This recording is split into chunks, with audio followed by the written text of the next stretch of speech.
Are you a victim or are you a survivor? And does it matter as much as we like to think? Let's talk about that today.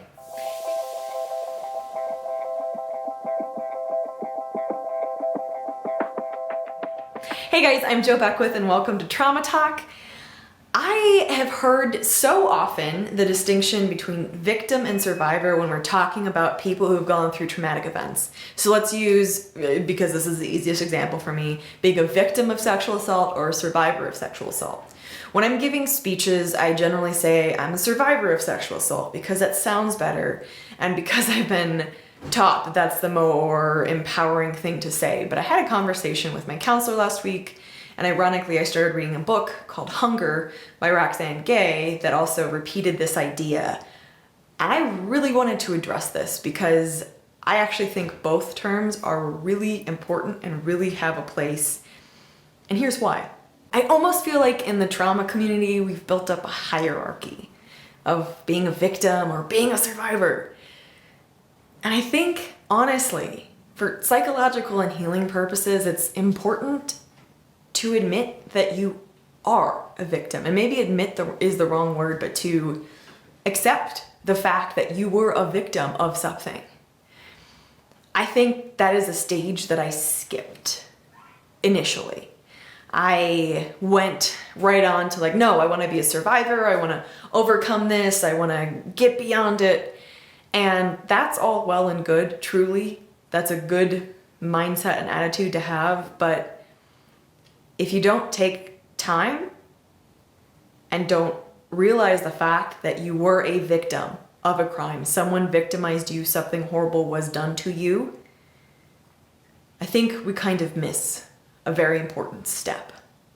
And in the book, Hunger by Roxane Gay, she talks about how she honestly prefers the word victim, how she used to use the word survivor a bit more, but how no, she actually is a victim of sexual assault and sexual abuse. I used to think the term victim was almost like a dirty word, so to speak, because we use it in two contexts. We talk about victims of crimes, but we also talk about people playing a victim or having a victim mentality.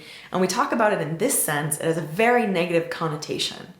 Playing the victim means, sitting and being oh, poor me, everything happens to me, life is horrible, it's all out against me and out to get me and everything. And I'll be honest with you, I think that has a place too.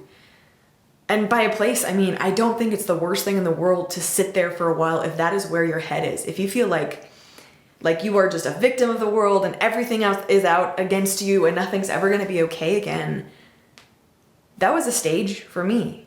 I sat there for a while and I felt all that, and then I was able to let it go, and then I was able to get to a better place. But saying that, yes, I am a victim of sexual assault and not just a survivor. I am technically both. I survived it, but I was also victimized, I think is really important. And so often we talk about the process of going from victim to a survivor and how it's sort of like this journey of ascension and overcoming. And I think that is true in a lot of ways. Being able to say and make the statement, I am a survivor of fill in whatever your trauma is important. However, being able to say, I am a victim of it as well, which is a much more powerless thing to say, and to accept the fact that you did not have power in that situation is terrifying, but it's also the reality. And that is something I am trying to work on. I think that is the hardest thing for myself and for a lot of people to accept. When you've been through trauma, that you literally did not have control in what happened to you. We're kind of obsessed with control as human beings. And realizing that I literally had no control in what happened to me is terrifying. It's easier to blame myself and feel guilt and shame sometimes than it is to realize I literally couldn't have stopped it. And so I am trying to make peace with the term victim, as well as claiming the term survivor. What do you think that means for you? Do you like the word victim over survivor? Do you think it matters? I think language plays a very important role in how we think about healing and how we think about ourselves. And so I've been thinking about these two terms lately, and I am very interested to hear what you have to say. Before we are done, I would love for you to hit subscribe on this channel. On Trauma Talk, we talk about subjects related to trauma all the time. Every Thursday and every Sunday I release a video, and once a month we do a book giveaway on a book that's related to life after trauma. And so I would love for you to be part of our community. Hit subscribe, and then let me know in the comment section what you think about the term victim versus survivor, if you have a preference, and if you think it matters.